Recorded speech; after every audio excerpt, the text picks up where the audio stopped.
ഇടതുമുന്നണി convener TP. Ramakrishnan മാധ്യമങ്ങളോട് സംസാരിക്കുകയാണ്. എം മണി തോൽക്കുമെന്നാണ് പ്രഖ്യാപിച്ചത്. കോഴിക്കോട് ജില്ലയിൽ ഈ ബേപ്പൂർ അസംബ്ലി മണ്ഡലവും ബാലുശ്ശേരി അസംബ്ലി മണ്ഡലവും തോൽക്കുമെന്നാണ് പ്രഖ്യാപിച്ചത്. ആ പ്രവചനത്തിന് തികച്ചും വ്യത്യസ്തമായിരുന്നു. എക്സിറ്റ് പോളിൻ്റെ ഈ വിശകലനത്തിന് തികച്ചും വ്യത്യസ്തമായിരുന്നു തെരഞ്ഞെടുപ്പ് ഫലം. ഇതെല്ലാം വ്യത്യസ്തമായ നിലയാണുള്ളത്. അപ്പോൾ തെരഞ്ഞെടുപ്പിൻ്റെ എക്സിറ്റ് പോള് അത് പൂർണ്ണമായിട്ടും ജനങ്ങളുടെ അഭിപ്രായങ്ങൾ പ്രതിഫലിപ്പിക്കുന്നു എന്ന നിലയിൽ നമുക്ക് വിലയിരുത്താൻ കഴിയുന്നതല്ല.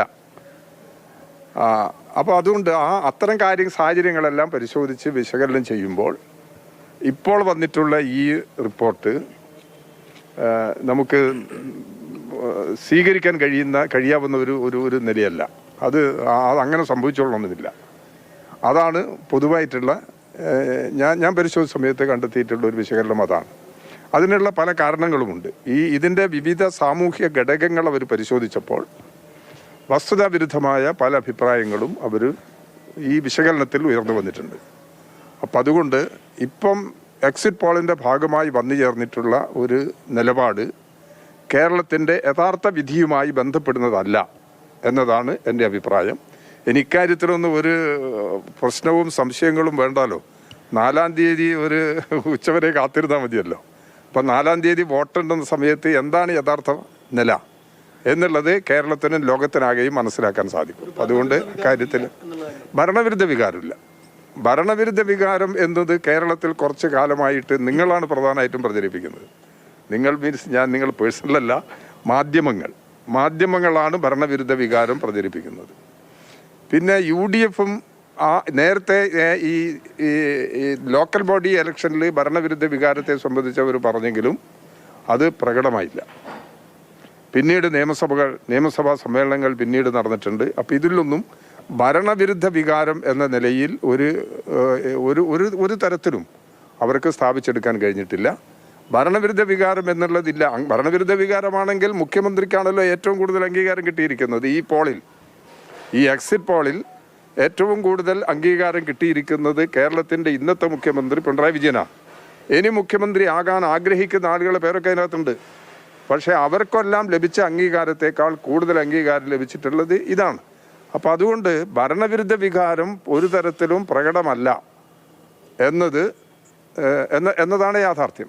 ആ യാഥാർത്ഥ്യം മനസ്സിലാക്കി പോകാൻ സാധിക്കണം.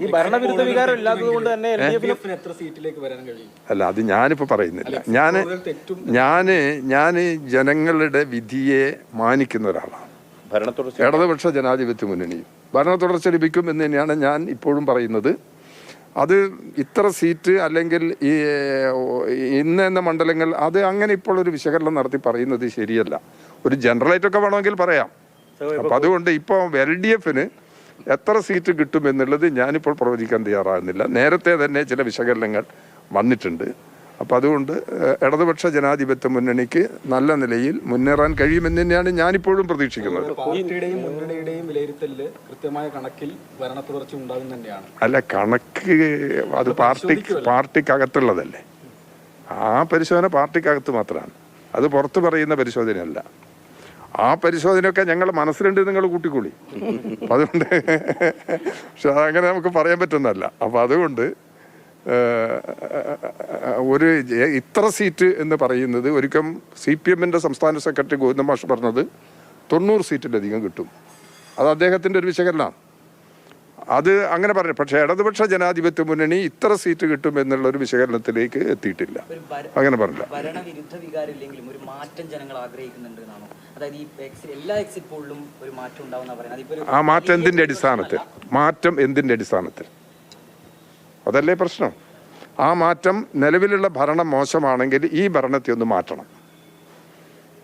പിന്നെ ചിലർ അങ്ങനെ പറയുന്നു എന്ന് പറയുന്നുണ്ട്.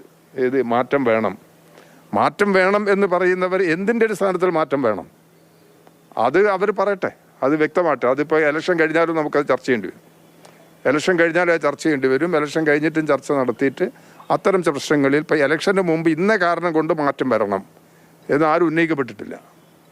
അപ്പോൾ അതുകൊണ്ട് അത് നമുക്ക് ആ വിഷയം ഇനി ജയിച്ചാലും ഇടതുപക്ഷ ജനാധിപത്യ മുന്നണി ജയിച്ചാലും തോറ്റാലും ഒരു വിഭാഗത്തിൻ്റെ ഇടയിൽ വന്ന ഈ ചിന്ത എങ്ങനെ രൂപപ്പെടുന്നു എന്നുള്ളതിനെ സംബന്ധിച്ച് നമുക്ക് പരിശോധിക്കേണ്ടതായിട്ട് വരും.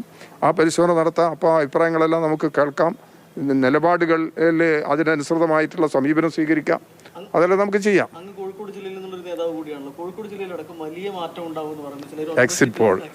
അതെ ഞാൻ പറഞ്ഞത്, എക്സിറ്റ് പോളിൻ്റെ ഒരു നിലപാട് ഞാൻ കോഴിക്കോട് ജില്ലയെ സംബന്ധിച്ച് പറഞ്ഞല്ലോ. കഴിഞ്ഞ തെരഞ്ഞെടുപ്പിൽ ഇവിടെ ഈ കോഴിക്കോട് ജില്ലയിലാണ് പ്രധാനപ്പെട്ട ചില മണ്ഡലങ്ങൾ തോൽക്കുമെന്ന് എക്സിറ്റ് പോൾ പ്രഖ്യാപിച്ചത്. അതിലൊന്ന് ബാലുശ്ശേരിയാണ്, ഒന്ന് ബേപ്പൂരാണ്. ഈ മണ്ഡലങ്ങളെല്ലാം തോൽക്കും എന്നാണ് അവർ പറയുന്നത്. ഞാനും തോൽക്കുന്ന പട്ടികയിലാണല്ലോ.